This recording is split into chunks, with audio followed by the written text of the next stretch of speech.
E aí, meu povo, bora que bora aqui no nosso canal Cruzeiro Nostalgia para mais um vídeo, sempre aqui, né, recheado de informações envolvendo o nosso maior de Minas, envolvendo o Cruzeiro Esporte Clube. Tá aí, nação, essa é a capa de mais um conteúdo, essa é a capa de mais um vídeo pra vocês. Tem isso e muito mais a partir de agora, tá? Eu já peço logo de cara, de maneira muito humilde, aquele likezão de vocês. Meta de 400 joinha, conto com vocês, cada um de vocês pra batermos, tá? Batemos em quase todos os vídeos desde a semana passada. Nesse também eu conto com a ajuda de vocês. Hype o vídeo se aparecer a opção aí no seu celular. Se inscreva, comente e também compartilhe o nosso conteúdo.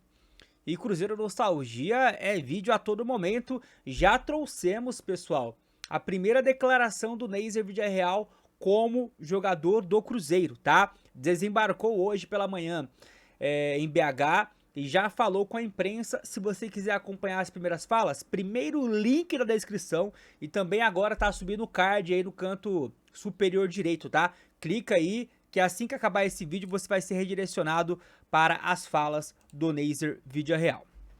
Vamos lá, nação! Primeira info, ontem à noite aconteceu o sorteio de grupos e de sedes, né, da Copa São Paulo de Futebol Júnior.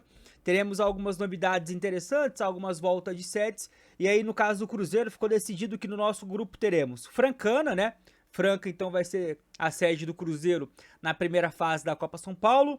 O Barra de Santa Catarina, um clube que está em ascensão no futebol brasileiro. Se eu não me engano, subiu da D para C, alguma coisa assim.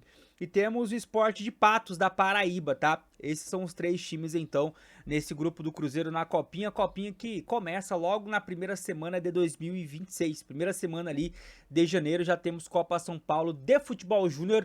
Deve ter ali um nível de idade abaixo dos últimos anos, porque com o estadual começando na primeira quinzena, né, a maioria, na primeira quinzena de janeiro, com o Brasileirão começando na última semana de janeiro, muitas equipes vão utilizar o Sub-20 no estadual.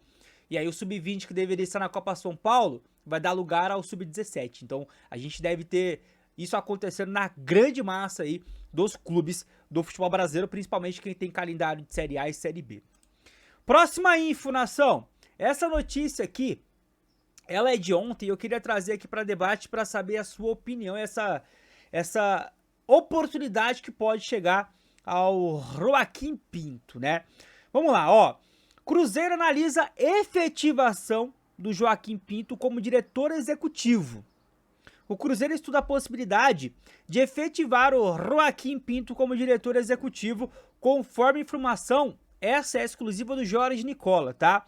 A ideia ganha espaço nos bastidores, enquanto o clube avalia os próximos passos para a sua estrutura interna. A decisão ainda depende de conversas internas e alinhamentos finais. Vale lembrar, se de repente você tá por fora, o Cruzeiro perdeu já nesse ano, no primeiro semestre, o Alexandre Matos pro Santos. Aí você vai comentar aí, Gilmar, não foi uma perca, tá? Foi livramento. Independente de você ter gostado ou não da saída do Matos, fato é que era alguém no organograma da direção de futebol e que deixou, né? Uma espécie de diretor de futebol barra CEO. O Matos deu uma acumulada de funções, né? E aí, o homem forte acabou sendo o Pelaipe e o VP do Cruzeiro, que é o Pedro Júnior, filho do Pedrinho. Só que surgiu uma notícia da Rádio Gaúcha, a gente tá falando do principal portal de notícias de esportes do Sul, cravando que já tem um acerto entre o Pelaipe e o Grêmio para a próxima temporada, né? O Pelaipe muito próximo do Rigo, o Rigo muito próximo do Pedrinho, de muito tempo, né? Eles ali que, paralelo ao futebol, eles estão na mesma área de trampo, de trabalho. E aí parece que teria uma saída ali meio que facilitada, até seria o interesse do Pelaipe para esse próximo projeto, esse próximo passo da carreira dele e voltar ao Grêmio, né? Já que ele já teve uma passagem por lá. Sendo assim, rapaziada, nosso departamento de futebol, ele estaria esfarelado. E aí a gente precisaria contratar pessoas para cobrir as lacunas que ali ficaram. E aí é onde surge a possibilidade interna do Joaquim Pinto. Só que assim, rapaziada, não me agrada não, tá? O Joaquim, ele tem uma experiência em uma outra área, uma competência em outra área. E nessa outra área, ele é muito pica, perdão o palavreado, ele é muito fora da curva. Trazer ele para uma outra função, mesmo que ele acumulasse função, continuasse fazendo o que tá fazendo atualmente, fosse para uma outra, cara, não me agradaria. Eu traria uma pessoa experiente nesta função necessária. Nem que você busque fora do país. O Samuel Venâncio falou sobre essa possibilidade, né? De repente, se de fato pela IP sair, existe uma possibilidade de, além do scout, além da comissão técnica ser de Portugal, de repente, alguém à frente da direção de futebol também ser de lá. Bora aguardar, nação, bora aguardar. Não me agradaria, tá? Eu reconheço o Joaquim Pinto um profissional excelente, mas na área dele. Para uma outra área, mesmo que, repito, ele acumule função, não sei se ficaria interessante na minha visão isso não. Mas você comenta, fica à vontade para concordar ou discordar. Próxima info, nação, e essa aqui envolve um velho conhecido aqui em pautas do canal Cruzeiro Nostalgia, o Wallace. Olha só a matéria do GE desta quarta, tá? A matéria de hoje. No Cruzeiro, o Wallace atinge melhor métrica física da carreira e tem permanência como prioridade. Volante disputou menos da metade dos jogos no ano, mas confia em retomada com o Jardim, rapaziada. Essa matéria aqui, ela tá assinada pelo jornalista Guilherme Macedo, tá? Contratado sobre holofotes há cerca de 1 ano e meio, o Wallace ainda busca espaço no Cruzeiro, adaptado ao clube com melhores métricas físicas. Tem a permanência na Toca da Raposa como total prioridade em 26. O Wallace chegou ao Cruzeiro no meio do ano passado, contratado na Udinese por 40 milhões de reais. Ele, Arroio e Mateuzinho, junto com o Caio Jorge, né? As 4 maiores contratações da história do Cruzeiro em termos de grana, né, solta ali para que isso acontecesse. O jogador nunca esteve fora dos padrões estabelecidos pelos clubes onde passou, mas melhorou métricas após a chegada de Leonardo Jardim à Toca da Raposa.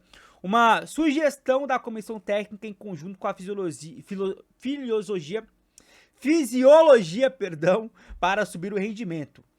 Os cronogramas de Wallace foram alterados a partir daquele momento com mudanças em trabalhos físicos e de força. Trabalho inteiramente elaborado pelo Departamento de Performance e Saúde do Cruzeiro. Ele também tem uma academia montada em casa e faz trabalhos por lá. O volante nunca teve o atual índice de massa magra, 7%, segundo apurou o GE. Nem quando se projetou no Grêmio ou mesmo quando vestiu a camisa da Udinese e se colocou como jogador com mais roubadas de bola entre as 5 principais ligas europeias, né? Inclusive meu pai sempre brinca comigo, né? Cadê o maior ladrão de bolas do futebol europeu? Nunca chegou no Cruzeiro, enfim, a gente fala dessas métricas, parece até que é brincadeira, né? Recentemente, Jardim explicou que a baixa minutagem para o Wallace não tinha a ver com o aspecto físico e nem técnico, mas com uma escolha pelas características, ou seja, é uma questão tática. É mais cabeça de área que normalmente funciona na posição 6. A gente joga com 2 volantes, às vezes não é bem aquela característica que eu procuro, por isso tem sido menos utilizado, apesar dessa situação indicada, né, pelo Jardim, não há qualquer movimento para a saída de Wallace. Lembrando que recentemente, novamente, né, a imprensa do Sul voltou a falar da possibilidade do Wallace voltar, né, para o Grêmio, tá? Mas nada de concreto ainda, não houve conversa do clube nesse sentido, nem há o interesse do jogador que isso aconteça, que só será negociado em caso de proposta muito vantajosa para ambos. A verdade, nação, que tá muito claro, a gente já ouviu de várias fontes diferentes, é que o Wallace quer ficar, ele quer ficar e quer achar o espaço dele, não quer sair. O BO é que as características do Wallace como jogador não encaixam na característica de jogo do Leonardo Jardim. Não encaixa, isso é fato. O Cruzeiro vai ao mercado agora na virada do ano e pode contratar jogador para posição. E se contratar, vai ser mais Lucas Romeiros, mais Lucas Silvas do que o Wallace. Porque é a característica de jogo do técnico. Você ter um Wallace no banco é até interessante, mas o Wallace em si não, porque o custo-benefício é muito elevado. Um jogador com a característica do Wallace para um jogo específico até vale. Só que, pô, o Wallace vai querer ser esse cara numa temporada que vai jogar uma ou outra vez quando o jogo pedir? O Wallace é muito bola para estar nessa condição, porque sim, o Wallace tem tudo para pegar um técnico que jogue com as suas características e dê a ele uma sequência que vá fazer com que o futebol dele brilhe em solo brasileiro. Mas o Leonardo Jardim não vai ser esse técnico, porque não deu match. E aí, rapaziada, tá tudo certo, tá tudo certo. Uma pena, uma pena. Poderia ter, mas não é o caso. Então aí, rapaziada, pra mim, eu tentaria usar o Wallace como uma moeda de troca. É uma baita moeda de troca pra você trazer um bom jogador de uma outra equipe, tá? Eu entendo o Wallace querer a permanência, mas não é, tá? O que eu, como, né, gestor do Cruzeiro, tentaria fazer acontecer em 26. Eu tentaria achar um destino pra ele. Na pior das hipóteses, por empréstimo. Assim, na pior das hipóteses. Na pior. Porque acho que é uma boa moeda de troca para algumas possibilidades de mercado aí que pode surgir, viu? Bora lá, nação! Falei do Wallace, né? Que eu não ficaria para a próxima temporada. Um que não vai ficar é o zagueiro Gamarra, tá? Matéria das últimas horas aí do Central da Toca. Presidente do clube campeão da Libertadores revela conversas com o jogador do Cruzeiro. Dirigente paraguaio confirma a proposta e revela desejo do jogador em retornar ao clube para a disputa de torneio continental. Rapidinho aqui, sem se alongar na matéria aqui, mas tá aí o Gamarra, nação. E é o seguinte, tá? O Gamarra, todo mundo tá ligado, ele está por empréstimo ao Cruzeiro até o final do ano. Não vai ficar. E ele pode sair, inclusive, antes do dia 31 de dezembro. Isso porque o Olímpia do Paraguai, né, pretende comprar o jogador junto ao Atlético Paranaense. Então existe a possibilidade do Gamarra sair de forma antecipada.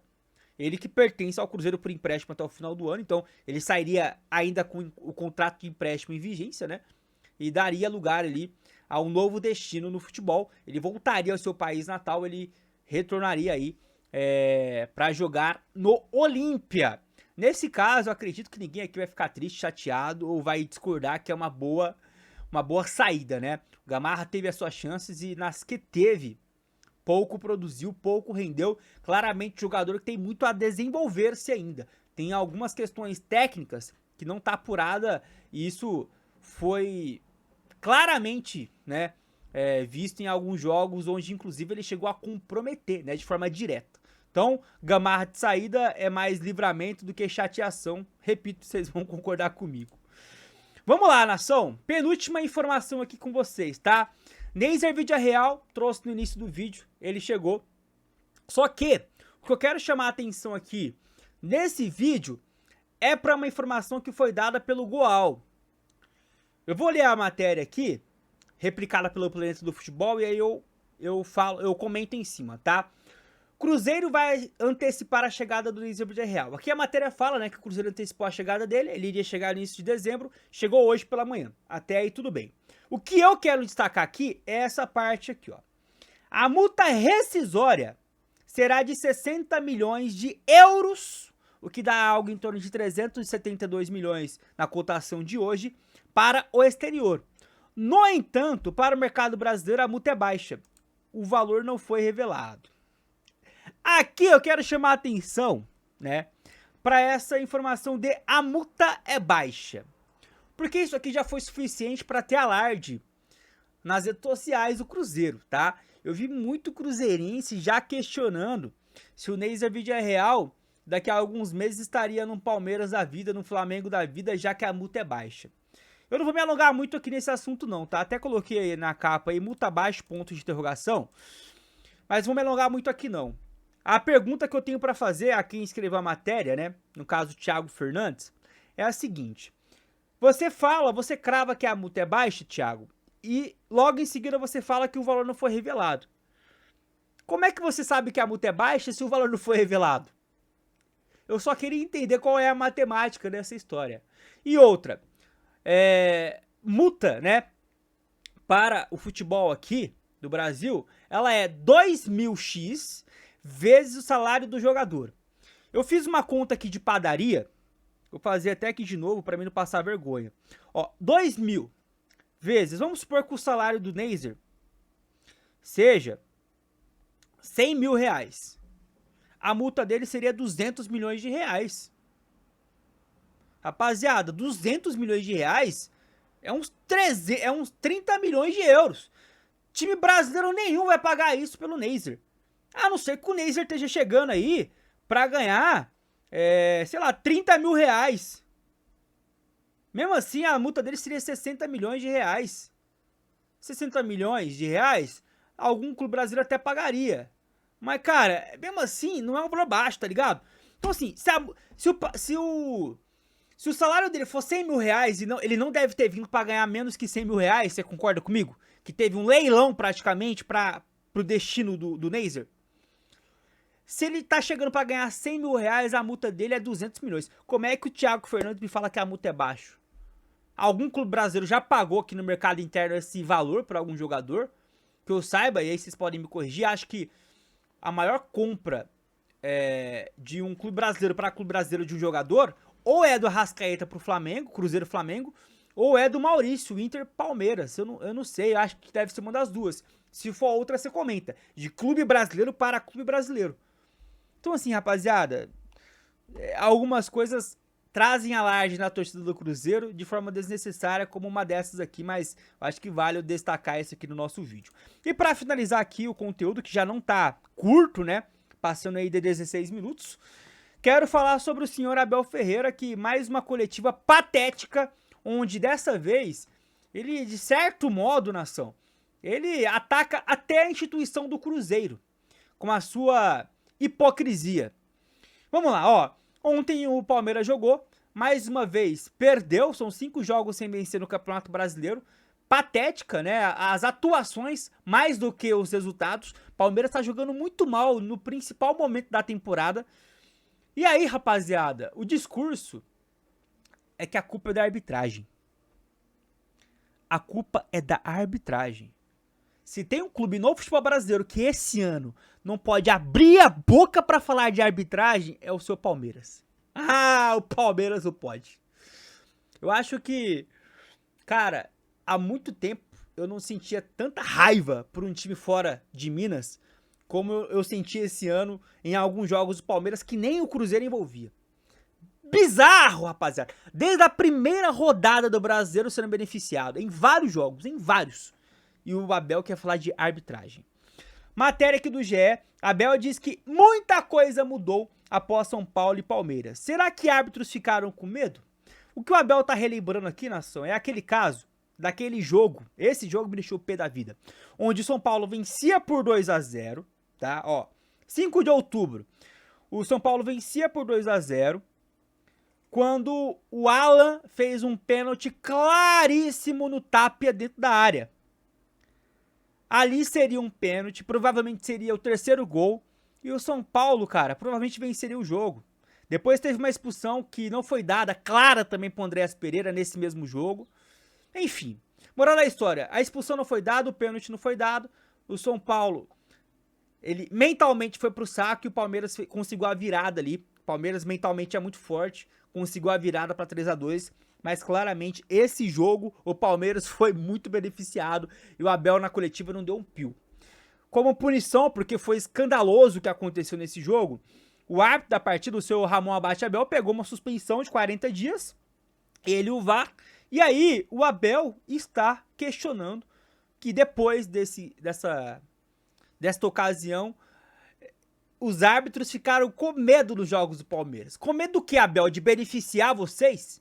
Porque se tem um clube que foi prejudicado no Brasileirão pelos erros a favor do Palmeiras nesse Brasileirão, é o Cruzeiro. O Cruzeiro foi muito prejudicado. Inclusive contra vocês. E aí, legal o jornalista da Jovem Pan, o Guilherme Silva, lembrar isso, ó. Olha a postagem que ele fez logo depois da sua coletiva de ontem. Alguém precisa lembrar o Abel Ferreira que o Palmeiras foi beneficiado após o jogo contra o São Paulo. Porque o Abel falou que depois daquele jogo contra o São Paulo, só tomou no toba com a arbitragem. Aqui pra você, ó. Gustavo Gomes deu uma voadora na canela do Wanderson e não foi expulso. Que discurso ridículo. O Wanderson tá fora da temporada. Pode ser que volte na Copa do Brasil, mas não é certeza. Mas, em outras palavras, o Wanderson tá aí há quanto tempo sem poder jogar? Há vários jogos off por conta dessa entrada aqui, ó. Dessa entrada maldita desse zagueiro violento na canela do Wanderson. E você vai falar que vocês não foram beneficiados? Esse lance aqui foi com 15 minutos do primeiro tempo. Nesse momento o Cruzeiro vence, é mais 2 pontos, menos 1 pra vocês, o campeonato poderia ser outro pro Cruzeiro animicamente. Aí você vem me falar que não foi prejudicado depois daquele roubo que aconteceu no Monumbis? Você tá de sacanagem, Abel. A sua fala foi patética. Eu não vou ler suas aspas aqui, ó. O GE até colocou aqui as suas aspas, foram 3 aspas. Eu não vou ler, não vou dar palco pra maluco, mas eu faço questão de trazer aqui que você está em Nárnia. E de verdade, que sábado vocês percam a Libertadores e que vocês de fato também percam a segunda colocação. Vai ser um segundo ano sem título nenhum, porque eu tô por aqui com você chegar em coletiva e achar que é o suprassumo, só você tem razão, é tudo contra o Palmeiras, é tudo contra você, é tudo contra treinador estrangeiro, e aqui é a gente que tem um sistema, que não quer que XY vença, e você não tem a humildade de assumir o mínimo, que seu time tá uma merda, jogando bosta nenhuma, é só chuveirinho, o Flaco não joga bosta mais nenhuma, o Tigrinho sumiu, os argentinos um pior que o outro nos últimos jogos, gastaram 700 milhões de reais em contratação nesse ano pra esse futebol patético, pra prejudicar o Cruzeiro e depois vir sair como coitadinho. Você tá de sacanagem, rapaz. Sacanagem. E é isso mesmo, rapaziada. Minha torcida vai ser para o Flamengo ganhar sábado a Libertadores. Vai ser pro Flamengo. Alguém vai ter que ganhar, certo? Então que seja o Flamengo com o Felipe Luiz. Que seja o Flamengo com o Felipe Luiz. Que o Cruzeiro consiga vencer no mesmo sábado o Ceará. Coloca o Palmeiras na terceira colocação. Que o Cruzeiro consiga permanecer em segundo. Que o Palmeiras passe mais uma temporada sem título. E de quebra, Leila, já demite logo o Abel Ferreira, porque ninguém aguenta mais esse cara também no futebol brasileiro. E é isso, nação. É isso, até deu uma extrapolada aqui no tempo, peço perdão. Mas alguns assuntos nesse vídeo eu gostei, né, de resenhar um pouco mais, espero que vocês me entendam. Se chegou até aqui, pô, só tenho a agradecer pela paciência. Deixa aquele likezão mais do que humilde, hype o vídeo se aparecer opção pra você, viu? Tamo junto, fique com Deus, até a próxima. Tchau, tchau!